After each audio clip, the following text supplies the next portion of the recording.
Белгісіз дауыс атамнан баласын беруді сұраған екен. 8-ші сыныпта оқып жүргенде атам қайтыс болды. Негізі ол кісі өмірінің соңғы сәтіне дейін ширақ жүрді. Үнемі белдігінде қыныға салынған пышақ тағып жүретін, ал кейде өз-өзімен сөйлесіп, дауыс көтеріп, ұрысып кететін. Кіммен неге ұрысып жатқанын да білмейтінбіз. Ондай кездерде атамның жанына жақындауға қорқатынбыз. Өйткені кейде біреулермен қырық пышақ болып ұрысып, тіпті белбеуінде тағулы тұрған қынынан пышағын суырып алып, енді ешқайсысын бермеймін деп бізге көрінбейтін әлдебіреулерге тұра ұмтылатын, әлден уақытта барып басылатын. Әкемнің айтуынша атам ондай күйге 60-шы жылдарда тап болған. Атамның сондай күйге тап болғаны жайлы әкем айтқан әңгімені басынан баяндайын. Бір күні атам кеш болып қалған мезгілде көрші ауылдан келе жатады. Ауылға жақындап қалғанда жол бойында отырған жас шамасы 4-5-тердегі қызды көреді. Адасып қалған болар деген атам кімнің баласы екенін, мұнда қайдан келгенін сұрайды. Бірақ қыз бала жауап қатпайды. Байғұс бала мылқау екен ғой. Мына жерде қасқыр тартып кетер, ата-анасы іздеп жүрген шығар. Ауылға барған соң ата-анасы да табылар деп ойлаған атам қызды атына мінгестіріп үйіне алып келеді. Үйге жеткенде қызды аттан түсірейін деп арт жағына қараса, қыз жоқ. Алғашында жолда түсіп қалды ма деп ойлайды. Бірақ қыз аттан құлап қалса сезер еді. Демек мұның бір құпиясы бар. Атамның бойын үрей билейді. Кәлимасын қайтарып, аптығын басып, жан-жағына қарайды. Ешкім көрінбейді. Сосын үйге кіреді. Үйге кірген соң да атамның бойындағы үрей тарқамайды. Бір жағдайдың болғанын сезген әжем не болғанын сұрайды. Атам болған жағдайды айтып береді. Ертеңінде түнде ғана оянып отырған әкемнің 9 жастағы қарындасы таңертең қатты ауырып тұрады.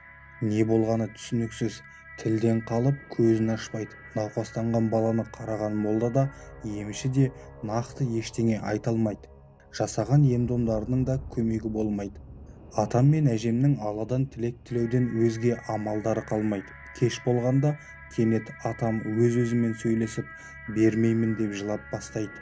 Атамның мына күйін көріп қорқып кеткен әжем туыстарды шақыртады. Үйге келген үлкен кісілер қызының ауырғаны жанына батқан болар деп пайымдап, басу айтып сабырға шақырады. Бірақ атам олардың сөзіне көңіл аудармастан бермеймін деп көкке қарап жылай береді.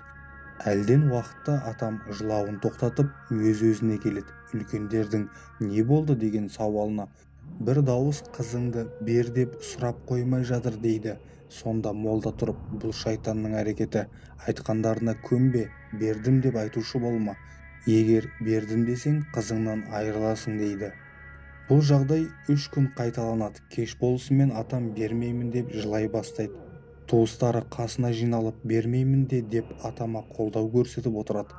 Қатты шаршаған атам 4-ші күні кеш батарда ұйықтап кетеді.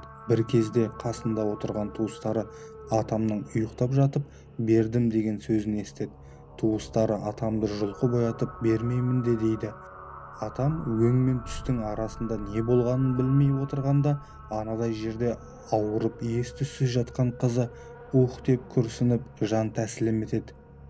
Әжемнің қызмайлап жылағанын көрген атам баласынан айырылып қалғанын кеш біледі.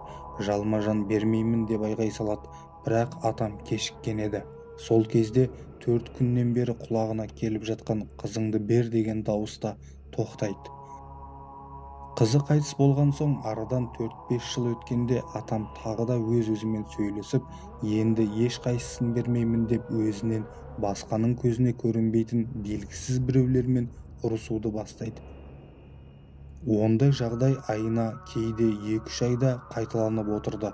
Кейін белгілі болғандай құлағына балаларыңның біреуін бер деген дауыс қайта естілерден 5-6 күн бұрын баяғы жол бойында кез болып кенеттен ғайып болған 4-5 жасар қыз атамның түсіне кіреді. Түсінде сол қыз атамның қайтыс болған қызымен ойнап жүр екен. Сол түсті көрген соң көп ұзамай атамнан баласының біреуін беруді сұраған дауыс қайта естіле бастапты. Атам қынынан пышағын суырып алып ұмтылғанда жаңағы дауыс сап тыйылады екен. Сол себепті атам үнемі белдігіне қынға салынған пышағын тағып жүретін болған көрінеді. Есейгенде атама жол бойында жолыққан қыз бала кім болды екен? Атамнан баласын беруді сұраған кім? Жол бойында жолыққан кішкентай қыз бала мен атамның ғана құлағына естілетін дауыстың арасында байланыс болған ба? Болса, ол қандай байланыс? Егер атам ұйықтап жатып берем демесе, қызы тірі қалар ма еді? Қызының науқасқа шалдығуына атамның атына мінгесіп үйіне дейін келген қыз баланың қатысы бар ма? Санама сол сияқты талай сұрақ ұялады, бірақ ешбіріне нақты дәлелді жауап таба алмадым.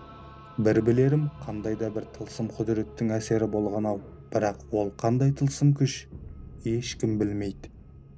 Сіздердің де бастарыңыздан осындай қызықты, қорқынышты оқиғалар өткен болса, комментарийге қалдыра кетіңіздер. Келесі шығарылымдарда жариялайтын боламыз.